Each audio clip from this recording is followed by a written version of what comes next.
Good afternoon, and welcome back to Asgard, and welcome back to Quantus. So, I actually got lost. Anyways, I have been doing a bit of work. We'll get into that in just a second. But back here, I went ahead and set up some of these milk bowls. Let me kill this guy off. Whoops. You're messing up my work here, buddy. These milk bowls, you can just make a bowl and fill it with milk from a cow and set it on the ground here. And the reason we're doing that, the reason I have so many of those set out and everything, is milk bowls will attract fairies. It only happens at like the wee twilight hours of the morning. So if you sleep, it's going to bypass that time that you need for those fairies to come out. And it has to be dark for them to come out, like dark in that area. So I've started setting those out, and we're going to try to get ourselves some fairies to come here in just a bit. And sometimes it takes a while. It's not, just because you put out bowls of milk in the dark doesn't mean fairies are going to show up and that it's going to work, on the first night or even the second or third night. It can actually take quite a while. But the reason that we're doing that is because today I'd like to visit the Halloween dimension. So that's going to be our goal for the day. Also, I've been doing a bit of work back in here. If you didn't catch the stream, we did do a bit of work involving Tinker.io and some setup and everything. But now this is our new smeltery building. It pretty much it's just big enough to fit everything that we need. Over here we have our little workstations and everything. I figure I'll probably end up setting up some kind of tool racks up along the wall there. Right here is our ore tripling system. I went ahead and upgraded to diamond chests. And I also brought the room out one more because before it was uneven, but I decided it didn't look right, trying to do the floor and all that stuff and the doors and everything. And then over here is just an area to put lava tanks to store them, because we are going through a lot of lava between, the furnace and the smeltery and the ore tripling system. It is, and I do apologize about the noise. My neighbors, like they just, I don't know. Anyways, so that's what all of this is. And then over here, I had to wait, neighbors. Anyways, this is the seared furnace, so we can throw things into this and they'll smelt up. Now you can throw up to 16 items per slot. You'll notice there is a lot of slots. And once it's done, of course, you'll get your smelted items. So this thing can smelt a lot of items. It is very, very effective. It can cook up 16 quicker than a standard furnace can cook up one item. So it is very, very powerful. And it just runs off lava. And any lava tanks that you put on the corners will add to the internal storage. So you'll notice here that we have 23 buckets of lava, and of course each of these tanks hold 4 buckets. Some of these have actually used up a little bit, but it really doesn't use up a whole lot of lava. I think it's 50 millibuckets or something like that, and it'll actually run for quite a while. Maybe it's 100. It's not much for how much it cooks. Right here is a tank, a smelter's tank. And basically this thing just stores massive amounts of liquid. You'll notice that it can store up to 9,527 ingots. And then right over here is a smeltery, and it's actually rather large, if you notice. I haven't done the top yet, but other than that, this room's done. But this top does need work. These are all solid blocks, but and then if I want to drain liquid from this, so say we wanted to get the night slime out of here, for example, we could just pull this lever and you'll notice that it gets that night slime into the system.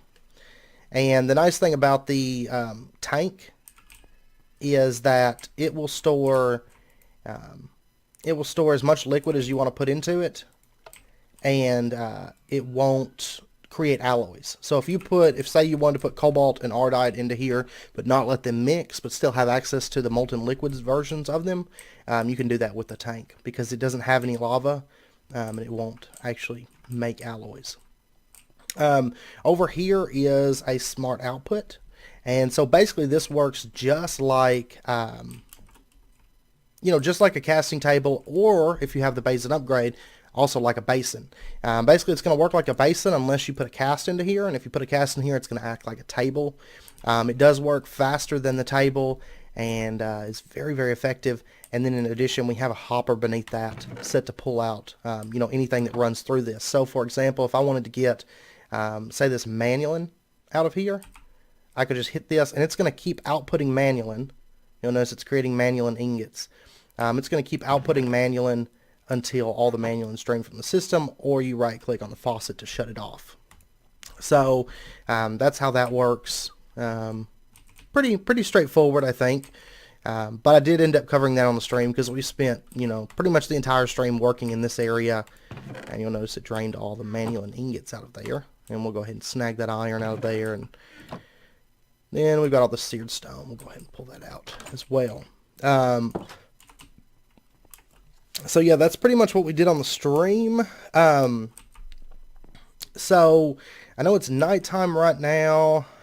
It's still a little while until twilight, but I'm going to go ahead and head on back down there where our milk bowls are. And we'll wait for the fairies. I mean, that was the main thing that I've done is, been working on that Tinker's Constructor room since last episode. I wanted to get that kind of built out and finished for you guys. So that's where I've been. But anyways, we're going to give this just a bit and wait on this. And I will be back shortly. Alright, welcome back. It just came to my attention. Grok was telling me, apparently nobody's been able to get the fairies to work. They work in single player, but for some reason they're not working on our server. Nobody's really sure as to why that is, but it is a current issue. So, change of plans. Anyways, I did have to add light down there. It does have to be like a low light level. Supposedly somewhere between 11 and 6 works. So if you just put your torches like a couple blocks away, it'll be a low enough light level that theoretically the fairies can spawn. But like I said, for some reason it doesn't work on our server. So until that's fixed, we're not going to be able to go to the Halloween dimension. So I do apologize.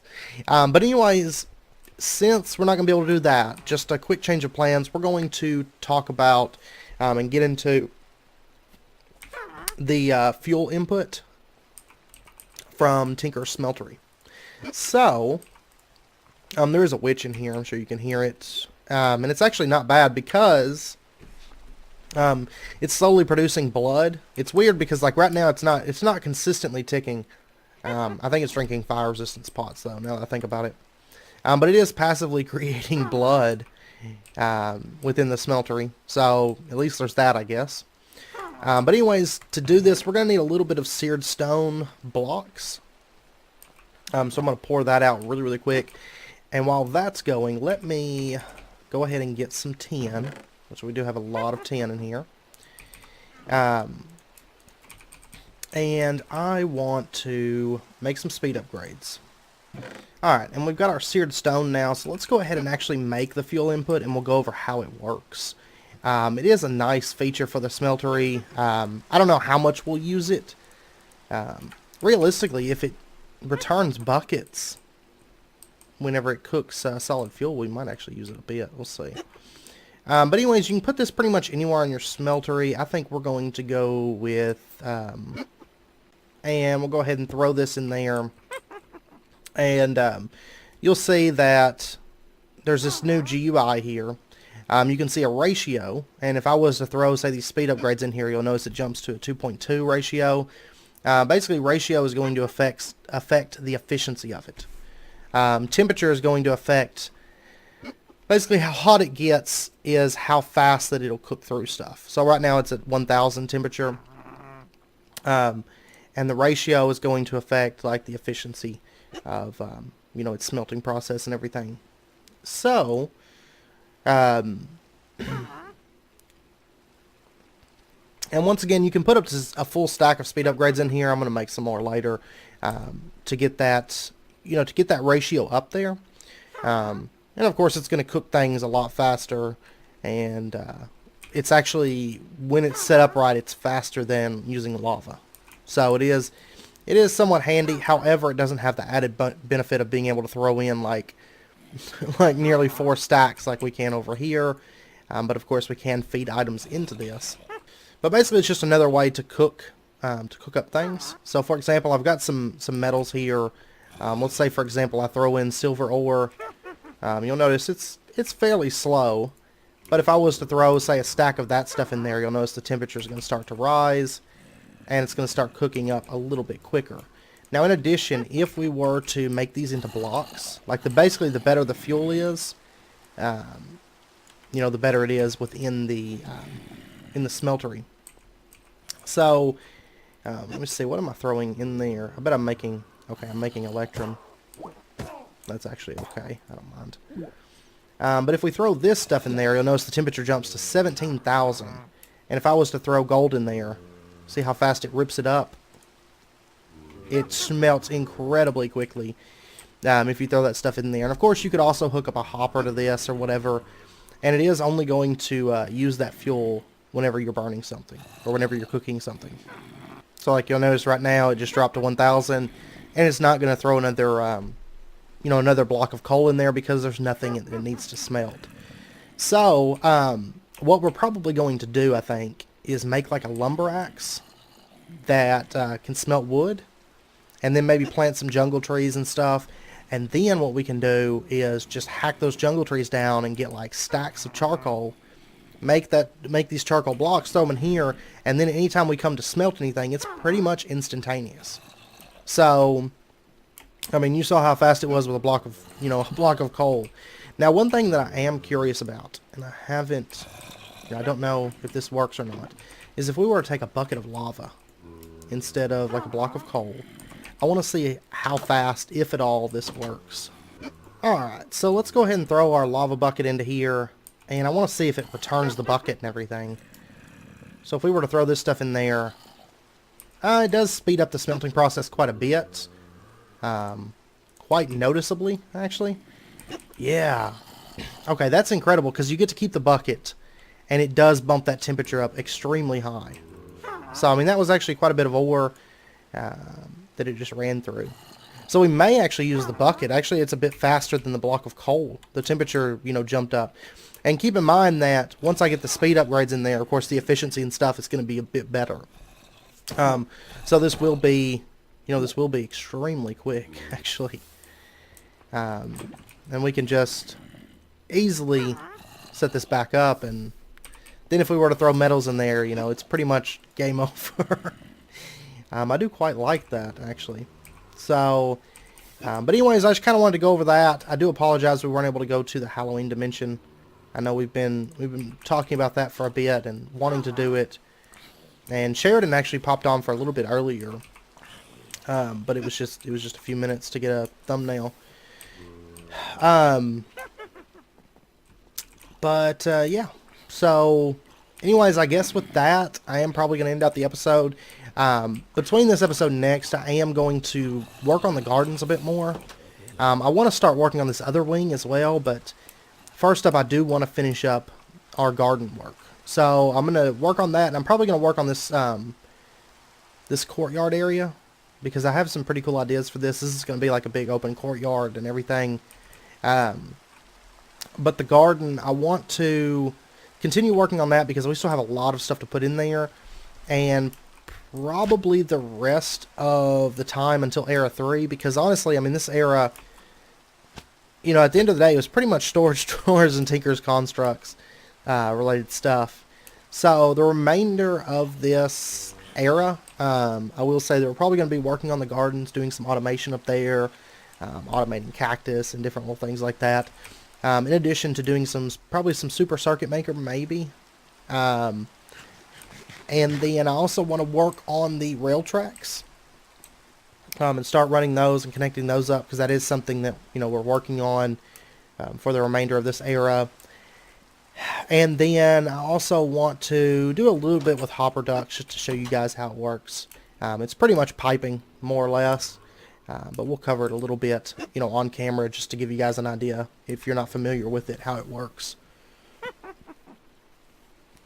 Basically, just think of it like a really early tech piping system, more or less. So, but anyways, with that, this episode, I'm going to go ahead. But anyways, with that, I do believe this episode is about wrapping up point. I mean, I feel like we've covered... Originally, I was planning, like I said, I was planning on going to the fairy dimension and then doing a little bit with the fuel input, just to cover that on camera, but that didn't quite work out. So, but anyways, I hope you guys enjoyed it. And chances are, next episode, we'll probably be working with the garden a bit. And we might even start working with the rail tracks some. So, we'll see. But anyways, I hope you guys join me for that. And until next time, as always, do take care and stay safe. And I hope to see you guys next time.